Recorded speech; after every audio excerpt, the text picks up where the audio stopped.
Hello everyone, sorry I'm messing around here. Just trying to stabilize my camera. I'm Brian, your Chords and Notes Nation. The lighting kind of sucks right now, but we'll get through it. Um, Thank you so much for joining me. I appreciate it. I hope you all are well. You're staying safe. You're praising God every day for all the good things that you have in life and understanding that the challenges we have are um, struggles, but those struggles are in place in order to perfect us and to bring us closer to Him. After all, you cannot forge a weapon without it going through the fire at some point and becoming stronger. So today I am going to do just a quick review here on the Angels Cry album by Angra. Excuse me, I just got done eating, so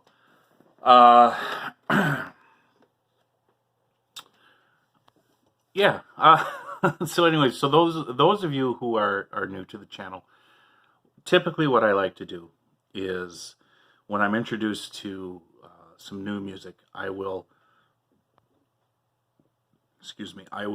react to the individual songs off an album and then do a review of the album afterwards. Obviously, the review, the difference between reaction and review. Reaction typically is going to be your first time hearing something and wow, this is how I'm going to react to it. The review is after the work is complete, going back. Now I've listened to everything once already. Now I'm going to go listen to it in its entirety as a whole, much like I would do book reviews, which I do have those on this channel. And then just sort of talk about my impressions as a whole, as a piece of work. And oftentimes with art, with musical art, sometimes you have concept albums that are beautifully tied together. Other times you just have an album with just a bunch of different random songs that are placed under an album name and cover and that sort of thing. That may not have, or I should say that may or may not have some sort of interconnection with each song. And so I like to try and take a look at it from the outside perspective as a whole. So holistically, what did I like about it? What did I not like about it? What were some of the specifics regarding those likes and dislikes? Maybe some of the highlights, that sort of thing. And with Angels Cry, which I understand is Angra's debut album, 1993, it was a very interesting listen as far as debut albums are concerned. I've listened to music all my life. I really like music, and I've heard a lot of debut albums from bands. And oftentimes, you have bands that are very talented, and they come out of the gate with so much energy. And they put their first project out. There's so much passion and love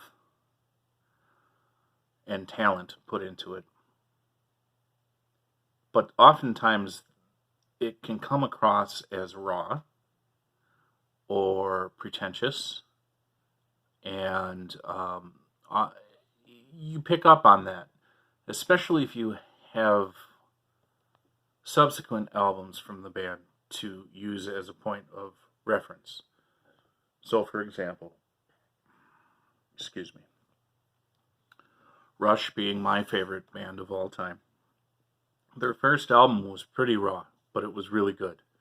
However, if I take that in comparison to any of the other albums that they've done over their 40-year recording career, I can tell that there's an evolution as far as how they are as a band, how they are as individual musicians.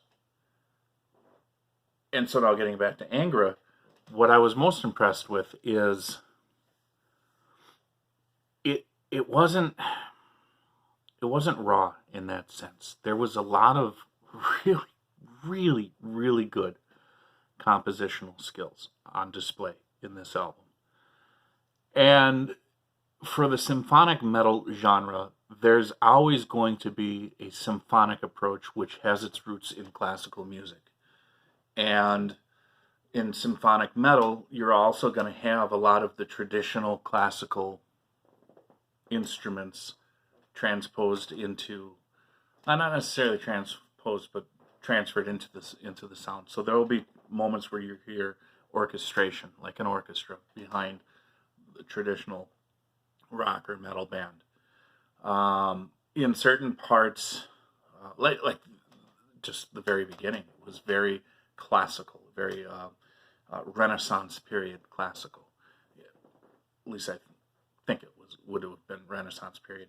At any rate, what was the introductory song was Unfinished Allegro. So that shows, even the title itself shows its tie to classical music and where the roots of this band simply were.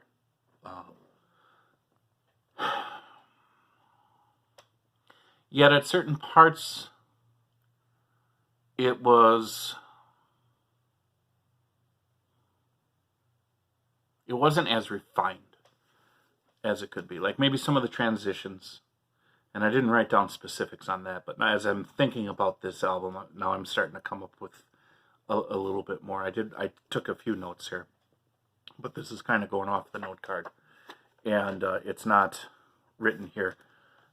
Some of the transitions were, I think, could have been a little bit better, but that's neither here nor there, right? It didn't change from the overall effect that this album had on this listener right here, this guy, me, right?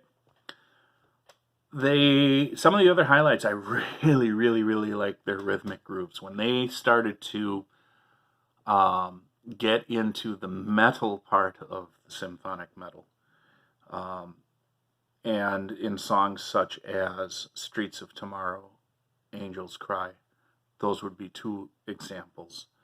There were moments in both of those songs when they transitioned into just the instrumental part, and they're gonna set a groove, and it just, wow, was like, oh, this sounds so good. This is so awesome to hear within the context of these songs, because oftentimes with symphonic metal, you have so many sounds to digest. You have so many different transitions and notes and lack of notes even go into constructing a song, right? Rests. It's just so much to digest. But at the end of it, what happens is you have a lot of different feel, a lot of different groove, a lot of different texturing, a lot of different layers going on, not only within the individual songs, but throughout the course of an album. But when you can just get back to basics and just really punch out a really awesome groove, man, that wins it for me every time. And they certainly had that. And then, of course, the virtuoso skills for every member of the band. Not just the vocalist, Andre Matos, not just the guitarists, even the bass player showed a lot of virtuoso skills. And of course, the drummer. And I don't know, I didn't memorize how many people were in the band, but if there was a synth player, as well.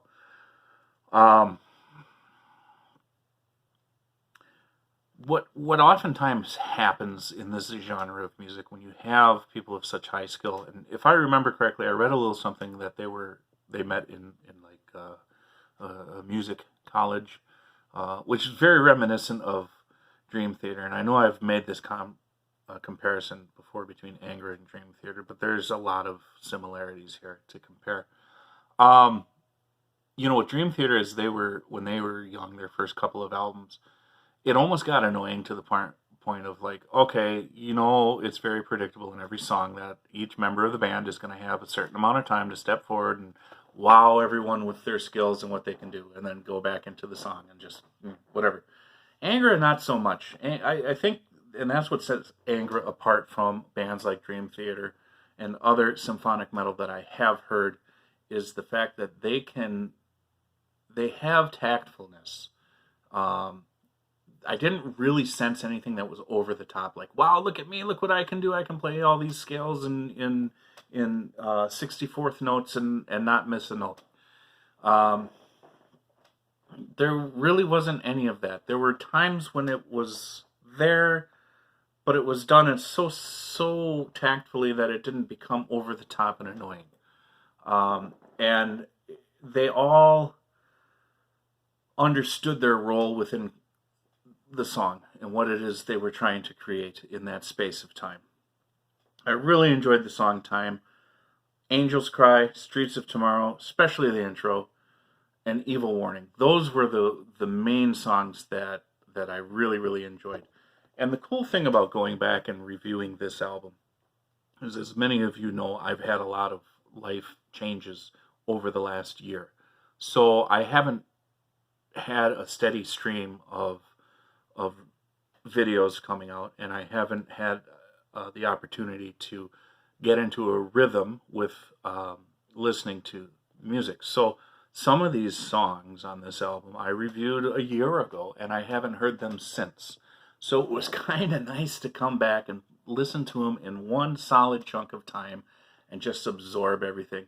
And kind of in a way, I started remembering a little bit about the things that I liked about it at that time when I originally did those songs, which is really cool because if you think about it, your impression of music is subjective. Not only subjective to who you are, but what's going on in your life at that time. And what's going on in your life at that time sets the mood that you have, the thoughts that you have, and how you interact with the world around you. Okay? So, kind of reflecting on my life at that time, and now in contrast with where it is now, I found it really interesting that a lot of the things that I really liked about those songs back then are still the same things that I liked about those songs now.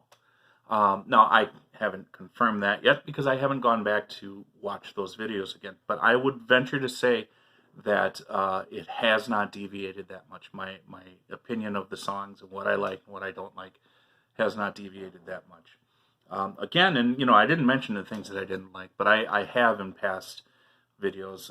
So just briefly, there are times when when it comes to drumming, and I understand it's part of this genre, the way they drum, that constant double bass, machine gun rapid fire behind the music. If it's done too much, I don't like it. And then Andre, with his vocals, he has such a range and such an ability, but there are times when he sings that it just doesn't groove with me. And that's when he starts kicking up into those upper registers and it becomes really nasally. And I think that becomes really apparent in Wuthering Heights. He has this where he's a little bit head voice and a little bit chest voice, and he's got this power when he's in that voice, when he's in that range of his body where the sound is coming out and it's resonating. It's just such a rich and vibrant sound. That's the part of his voice that I just really like. So overall, I enjoyed this album. If I were to rate it, if it were to be on a scale of 1 to 5, I'd be around a 3.5 to 4. And that's only because I haven't heard all of their music. So I don't want to say this is a 5 because then that doesn't leave any room for improvement, of course, across the course of their career. And we have several vocalists that have come in and out of the band, and other instrumentalists, band players that have been in and out as well.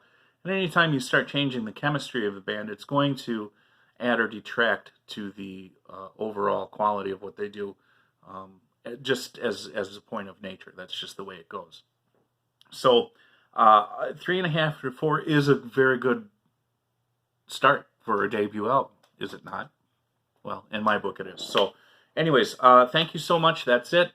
I'm gonna move on, and I do have other bands that I do need to get to and other songs that I need to get to, but I definitely, my goal over the course of time that I do this channel is to catalog reactions and reviews for everything that Angra has done, because I really am enjoying them. Thank you guys so much, obrigado, for introducing them to me. And I hope you enjoy these videos. Be well, stay well. Joshua 19, live it, love it, learn it. I'll talk to you guys later. Bye-bye.